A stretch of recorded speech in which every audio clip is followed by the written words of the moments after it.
Abhay Chautala, non serious politician. Best CM of Haryana. Chaudhary Om Prakash Chautala. आपकी life का turning point. Doctor साहब और चौटाला साहब को सजा हो। किंग है या किंग मेकर? आज तो फकीर हूँ। जेजेपी और एनएलडी कभी रेल एक की हो दो सकती है। पटरियां कभी एक होती देखी है।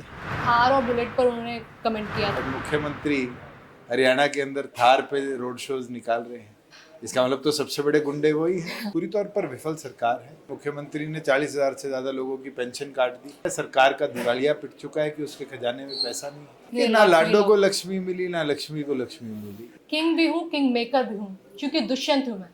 नाम का शोर नहीं करता, बस मौजूदगी काफी है। मेरे साथ मौजूद है दुष्यंत चौटाला। बहुत स्वागत है आपका। बहुत बहुत धन्यवाद। शादी ब्याह मॉल सिनेमा हॉल में कुछ फुकरे लोग सिक्योरिटी का मुजाहरा करते दिखावा करते हैं। कुछ याद आता है इस डायलॉग से? ये डीजीपी पूर्व डीजीपी ओपी सिंह ने कहा था जब बेहतर लोगों की सिक्योरिटी हटा दी गई थी, उसमें आपके कुछ रिश्तेदारों की सिक्योरिटी भी थी। चलिए, मेरी तो नहीं हटाई थी। आपकी ना मैं वो दिन याद करूंगा जब कोई व्यक्ति शॉर्ट्स पहन के लिए आए और बातें बातें करके चला जाए। क्या व्यवस्थाएं सुधरी? और अगर व्यवस्थाएं नहीं सुधरी तो फिर उन लोगों का उस जगह पे रहना कितना महत्व रखता है, ये तो समय याद रखे। थार और बुलेट पर उन्होंने कमेंट किया था कि तो थार और बुलेट फिर क्यों चीफ जस्टिस और बीजेपी अध्यक्ष और मुख्यमंत्री हरियाणा के अंदर थार पे रोड शोज निकाल रहे हैं? इसका मतलब तो सबसे बड़े गुंडे वही हैं आपने जो कहा इस देश के कॉन्स्टिट्यूशनल पोस्ट पर बैठे हैं या पार्टी का सबसे बड़ा नेतृत्व कर रहे हैं और वो थार में रोड शो चला रहे हैं, फिर तो गुंडे हैं। आपने भी काफी उनको बैकलैश किया था कि अगर सबसे ज्यादा क्राइम होते हैं तो छोटी गाड़ियों में होते हैं। आपने नहीं, आज तक मैंने आरटीआई लगा RTI रखी है और आज तक मेरे को हरियाणा पुलिस ने उसका रिप्लाई नहीं दिया कि कौन कौन सी गाड़ी, कौन कौन से बाइक्स पे सबसे ज्यादा क्राइम हुए। हम तो उसका अपील में जाएंगे और अपील नहीं होगी तो फिर और ऊपर जाएंगे। हरियाणा सरकार आपके नज़र में कैसा काम कर रही है? पूरी तौर पर विफल सरकार है। विफल सरकार। आपने खुद देखा है, मुख्यमंत्री ने 40,000 से ज्यादा लोगों की पेंशन काट दी बुढ़ापा और कहते हैं कि पेंशन कटी नहीं है, अंडर ऑब्जर्व रिव्यू है। जिस बुजुर्ग को 2 महीने से पेंशन नहीं मिली वो क्या ऑब्जर्वेशन सोचेगा? कहीं ना कहीं सरकार की मंशा है या सरकार का दिवालिया पिट चुका है कि उसके खजाने में पैसा नहीं है। और लाडो लक्ष्मी योजना को लेकर काफी बातें कही जाती है कि इतने ना लाडो को लक्ष्मी मिली, ना लक्ष्मी को लक्ष्मी मिली। इस पूरी योजना में लाखों एप्लीकेंट्स थे और मात्र 25% महिलाओं को उसमें से इसका लाभ देना और लाभ देने के बाद भी आधी योजना को एफडी के तौर पर बहाना लेकर रोक लेना, ये साफ दिखता है कि एक विफल योजना मुख्यमंत्री इस प्रदेश में लाए हैं। मुख्यमंत्री ने तो 200 रुपये बुढ़ापा पेंशन बढ़ाने की बात करी थी, आज तक तो 1 रुपया भी नहीं बढ़ा, बल्कि कट जरूर गई और वो बूढ़े बूढ़िया आज तक जरूर हो रहे हैं। वो तो कहते हैं हमने 700 रुपये बढ़ा दिए और सब सारे बूढ़ों को 700 रुपये। हाँ, नायब सैनी ने मुख्यमंत्री बनने के बाद 1 रुपया पेंशन बढ़ाकर दी हो भाजपा के कार्यकाल के बाद। अरे पूरे भाजपा के कार्यकाल में तो 1,000 रुपये मेरे कार्यकाल में भी बढ़े थे, वो भी लेके क्रेडिट। अच्छा, मैंने अभय चौटाला और अर्जुन चौटाला से जब बात की थी उनसे एक सवाल किया था। वैसे क्लीशे हो सकता है, आपसे कई लोगों ने पूछा भी हो सकता है कि क्या एक हो सकते हैं जेजेपी और एनएलडी कभी रेल एक की हो 2 सकती है? पटरियां कभी एक होती देखी है?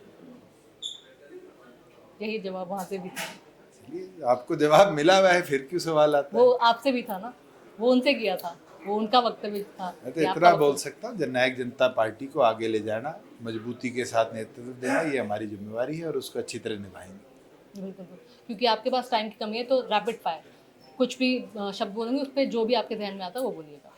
अभय Chautala, non serious politician. Best CM of Haryana. Chaudhary Om Prakash Chautala. आपकी लाइफ का टर्निंग पॉइंट। मैंने केम बैक फ्रॉम कॉलेज और डॉक्टर साहब और चौटाला साहब को सजा हुई। अच्छा, और बीजेपी के साथ मिलना क्या कहेंगे, सेटबैक या फिर? पार्टी को एस्टैब्लिश किया, पार्टी के करे वादों को पूरा करवाया और हरियाणा को अच्छा नेतृत्व दिया। किंग है या किंग मेकर है? जैसे मैंने इंट्रोडक्शन में कहा, मेरी नजर में आज किंग तो ही हूँ। फकीर हूँ, मेहनत करूंगा, तो भविष्य में क्या बनूंगा वो तो भविष्य बताएगा। हरियाणा अभी हाल फिलहाल बजट आया, उसमें बहुत सारी बातें कही गई फार्मर्स को लेकर पूरी भी। तौर पर विफल बजट है। फार्मर को लेकर कोई बात इस बजट में नहीं करी। सिर्फ एक सेक्टर पे ध्यान दिया, वो फिशरीज था, क्योंकि तमिलनाडु के चुनाव आ रहे, उसको छोड़कर ना तो मॉडर्न टेक्नोलॉजी से कैसे फार्मर को फायदा मिले। एआई टूल्स की बात तो कर रहे हैं, किसकी बात? एआई टूल्स से एम्पावर करेंगे फार्मर्स को। आप मुझे ये तो बताइए कि आपका ट्यूबवेल कितने बजे चलना है, कितने बजे बंद होना है, किस खेत को कितने घंटे पानी देना है, ये किसान बेहतर जानता है या आर्टिफिशियल इंटेलिजेंस?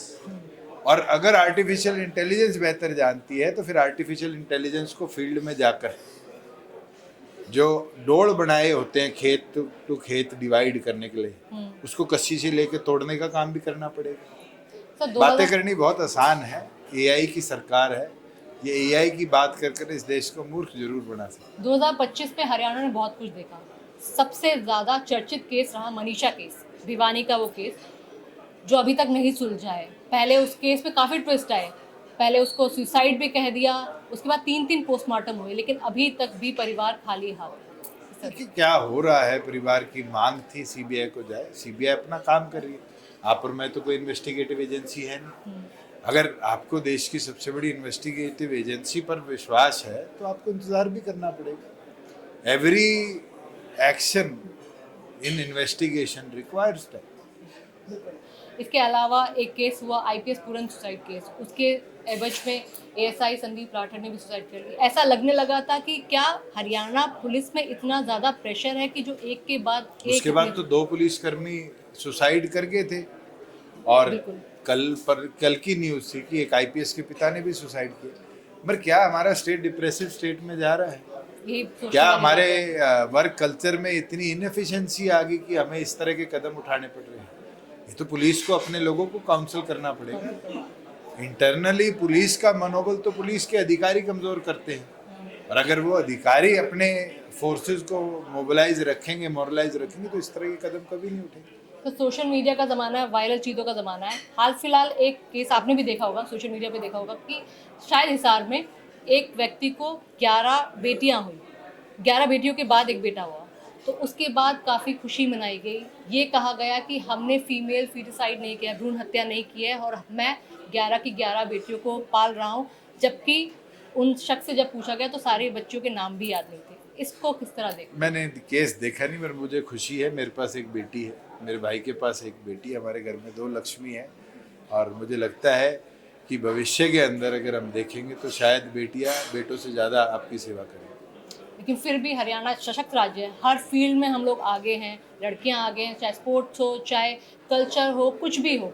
लेकिन अगर अभी भी बेटे की ख्वाहिश इस तरह जोर पकड़ती है, मंशा है। आप हरियाणा को बदनाम करते हैं। मैं एक काम आपको देता हूँ और दिल से उम्मीद रखूंगा कि उस पर आप सर्वे करके आए। वर्ली मुंबई में है, वर्ली में एक तरफ तो झुग्गियां है, जो इंडिया का, एशिया का सबसे बड़ा स्लम है, धारावी, और एक तरफ वर्ली में अंबानी से लेके, अदानी से लेके, टाटा से लेके बिरला के मकान है। आप दोनों का सर्वे करवा लो, आपको झटका लगेगा कि झुग्गियों में लड़कियां ज्यादा है और आलीशान महलों में लड़कियां लुप्त हैं। ये सच्चाई है, गरीब नहीं मारता।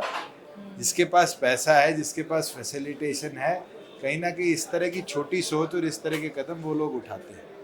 ये ह्यूमन सोसाइटी में बदलाव लाने की ज़रूरत है। ये प्राइमरी स्कूल से लेकर कॉलेज तक की एजुकेशन में डालने की ज़रूरत है। और मुझे लगता है ग्लोबली जिन जिन देशों के अंदर इस तरह की सोच आई, वो देश बर्बाद हो। आज चाइना उठाकर देखो, एक बच्चे पे अपने देश को रोक दिया।